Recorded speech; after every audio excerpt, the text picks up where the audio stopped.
Wake that ass up. Early in the morning. The Breakfast Club. Morning, everybody. It's DJ Envy, Angela Yee, Charlamagne the Guy. We are the Breakfast Club. We got a special guest on the line right now. We have Brother Ish. Good morning, brother. Good morning, my brother and my sister. Alaikum, brother. Good morning, Brother Ish. How are you feeling? I'm doing well, Sister Angela, and good morning and assalamu alaikum to all of you, my brother Charlamagne, the God. So good to be on the show and see your beautiful faces. Happy to see you. You know, somebody called the other day and they said, we've heard from all of these black leaders, but we have not heard from the Honorable Minister Louis Farrakhan. And then I said, well, he's giving an address on July 4th. Talk to us about it, brother. Yes, well, there has been great anticipation from the public since this COVID-19 coronavirus pandemic has hit. And of course, since the tragic loss of our brother George Floyd and our brother Ahmaud Arbery, and recently Rayshard Brooks and our sister Breonna Taylor, all of these killings and what ensued after that terrific and horrible killing and murder, the protests in the streets. And so everybody that knows Minister Farrakhan naturally wants to hear, what is the minister's perspective? What does he offer as insight and guidance for us? And those who know the minister is very patient. The minister deeply reflects and goes into prayer, seeking the unequaled guidance, understanding, and meaning from God. And so after deep reflection, meditation, prayer with God, he is ready now to speak to the world and offer to the world and to America and to the president and to our community much needed guidance. And so on July 4th, he will make his worldwide address at 10 a.m. Central, 11 a.m. Eastern. We'll be streaming live on NOI.org. What does he do at a time like this? Does he communicate with people? Does he just want to be to himself? Like, what does he do? Well, he continues to communicate with people. He continues to offer guidance and he consults.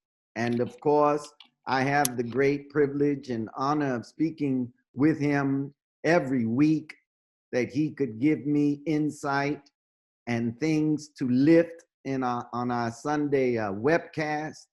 So the minister continues to minister, while at the same time, he goes into deep reflection and prayer. But the minister still receives calls. He still gives counsel and guidance to those who seek it.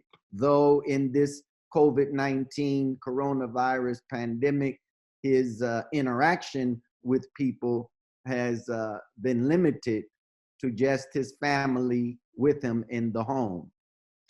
What has been your reaction to the protests that have been taking place now in Black Lives Matter?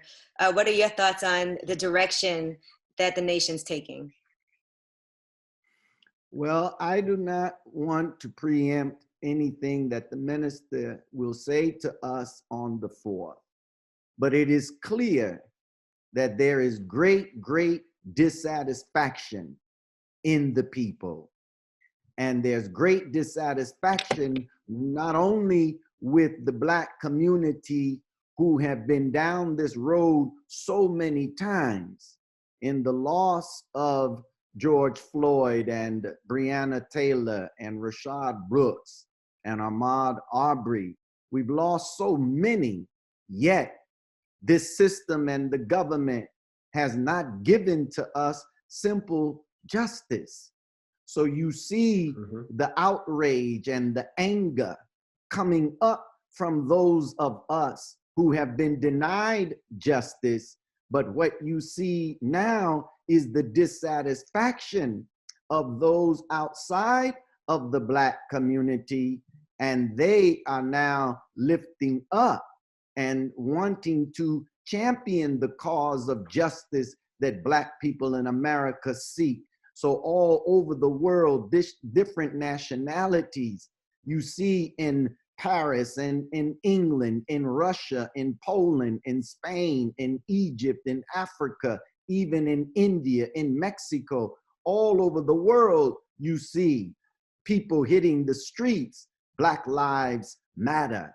But what we see is that the incident that happened with George Floyd has only given an avenue for the people across the world who are dissatisfied with their own governments.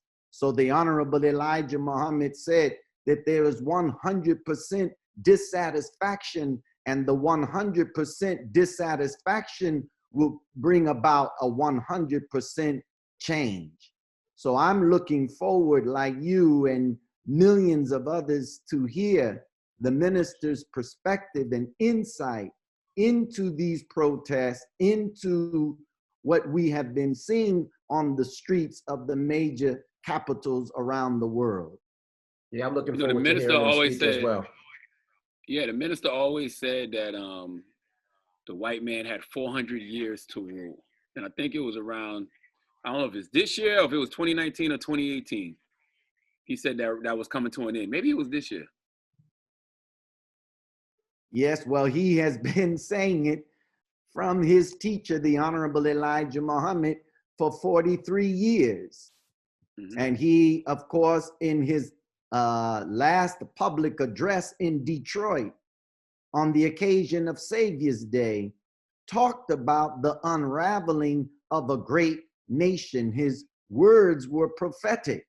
And now we are witnessing the unraveling of a great nation. And the Honorable Minister Louis Farrakhan from the Honorable Elijah Muhammad has been warning America for 90 years that this nation was on a tragic course, and that what we are seeing now in recent events represents the end of the present world that we know, and the end of the Caucasian rule over the native and DACA people of our planet. It means the end of white supremacy. Mm-hmm. Now, question. Amen to that. I'm excited to hear the brother speak as well. How is he doing with everything with the quarantine and with COVID and Corona? Because I know he likes to be out and about. He likes to speak to his people. He likes to talk to people. So is he staying put, or is he just like, look, I'm out. I got to see my people? No. The minister doesn't take chances, and he doesn't take any risk that could ill affect him. So he's blessed to be on his farm in Michigan. So he's able to go out and commune with nature, and of course interact with the members of his family. But in terms of visits from the outside, that has been very, very limited. And even with those who are honored with a presence with the minister, of course, we are practicing the social distancing and practicing all of the protocols that the CDC and the doctors and scientists have recommended to the American public. Okay. Yeah, I saw Stephen Jackson came to visit the minister at the ranch. Yes, that was a wonderful meeting. Were you present for the conversation? No, sir, I wasn't there at that meeting. Okay. Do you feel like a lot of what the Nation of Islam stands for and what the minister has been saying for decades is now things that are being preached about even more today? I think, Sister Angela, that the country is coming to terms with what the nation has been saying. The Nation of Islam from the Honorable Elijah Muhammad has offered to America a solution to the racial divide, to the race problem. And the circumstances that have visited America, I believe, are bringing us closer to what the nation has been offering and saying over 90 years. And so the Quran tells us, Sister Angela, that Allah seizes a nation with distress and affliction that they might humble themselves.